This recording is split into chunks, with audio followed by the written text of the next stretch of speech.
TPN, the Sovereign Americans News Network.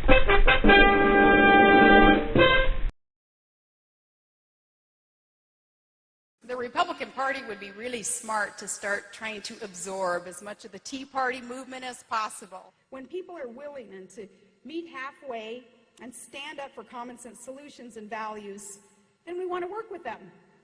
Great to be at the Tea Party convention. And I am a big supporter of this movement. I believe in this movement.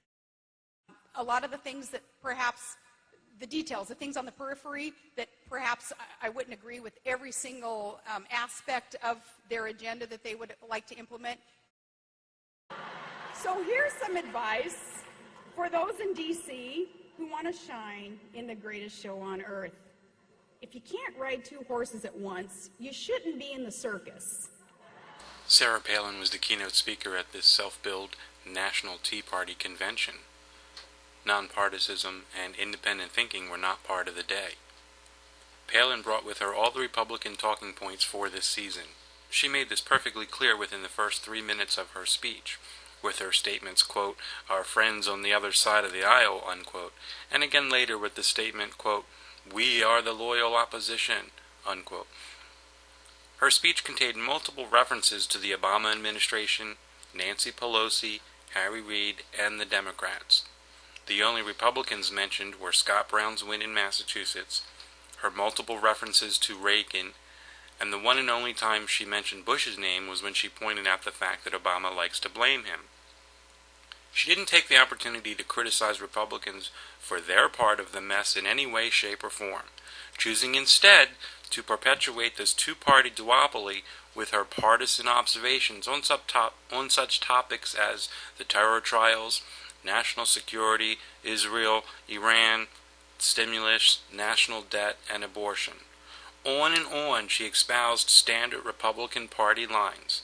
Not once did she truly stand up for constitutional values in any real fashion, although she spoke of some of the values here. That the government that governs least governs best. And that the Constitution provides the best roadmap towards a more perfect union. And that only limited government can expand prosperity and opportunity for all. And that freedom is a God-given right, and it is worth fighting for. And for the people, remember, all political power is inherent in the people, and government is supposed to be working for the people. That is what this movement is about. And if they just believe in that constitutional limited government that the federal government has got to start abiding by. We need a clear foreign policy that stands with the people and for democracy, one that reflects both our values and our interests, and it is in our best interests, because democracies, they don't go to war with each other. They can settle their differences peacefully. Not once did she say the word republic. She said we should call it like it is when it comes to national security, but failed to recognize the complicity of both parties in the Patriot Act, wiretapping, war funding, and the general loss of freedom we all feel today. She didn't call out the unscrupulous, unpatriotic, traitorous corporations like Halliburton, Z, which is XZ, used to be Blackwater, KBR, and others for their war profiteering, or Goldman Sachs, AIG, Bank of America, Merrill Lynch, or any of the other Wall Street banking casino cartels. She didn't call out Bush Cheney for their lies and crimes against the Constitution. She maintained that Israel is our friend and ally, but fails to point out their crimes against humanity with their siege of Palestine and the West Bank. In her talk of the insane debt, we have no mention of the Republicans either.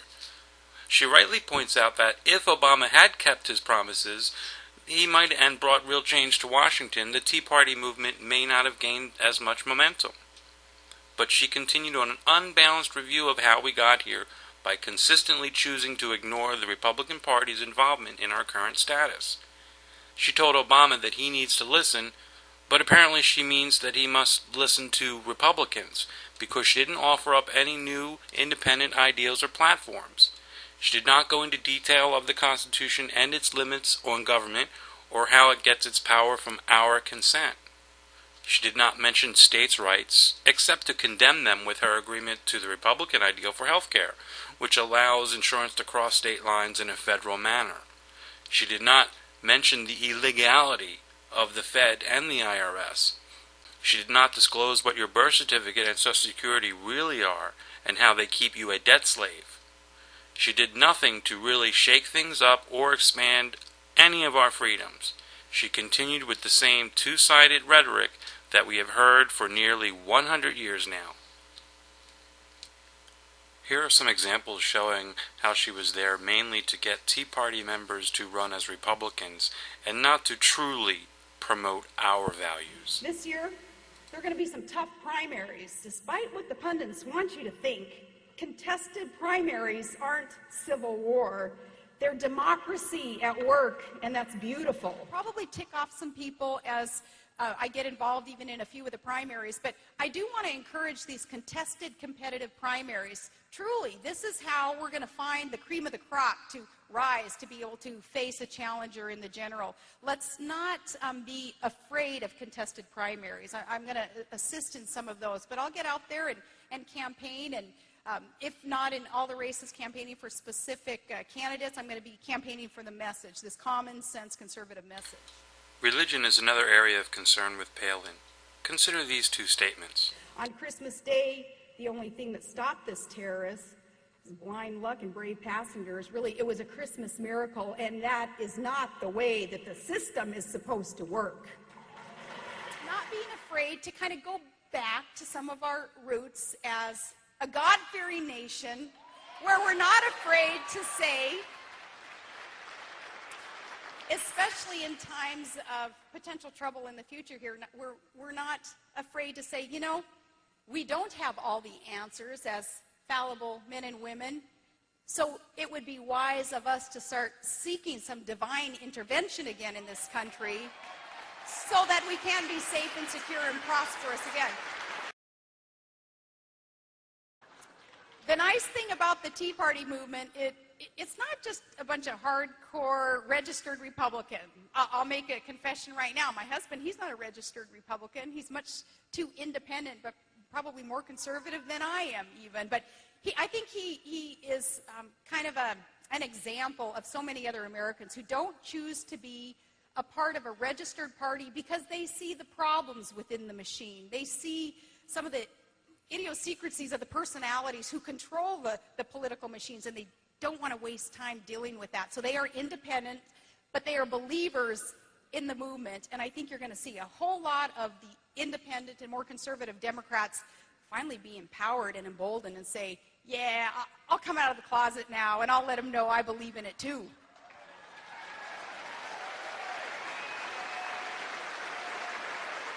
Now, as I talk about Todd explaining that he's not a registered Republican, I guess I need to apologize to the Republican Party because some people have said, you're a pretty weak Republican spokesperson then if you can't even get your own husband to convert, but he's much too independent. Don't feel bad. My wife left the Republican Party too. I appreciate the opportunity to be here. I have to apologize if I had anything to do with any of the controversy that some of the media spun up. What controversy? I am happy, honored, proud to take any speaking fee that was ever going to be written out for me via a check and turn it right back around and give it to the cause. This isn't about money. It's not about a title. It's not about a leader position here in this movement. It is about the people. I will live, I will die for the people of America, whatever I can do to help. And this party that we call the Tea Party, this movement, as I say, is the future of politics in America, and I am proud to get to be here today. So thank you so much. Tea Party News applauds that decision and calls for Mrs. Palin to perform full and public disclosure of all aspects of those transactions in short order.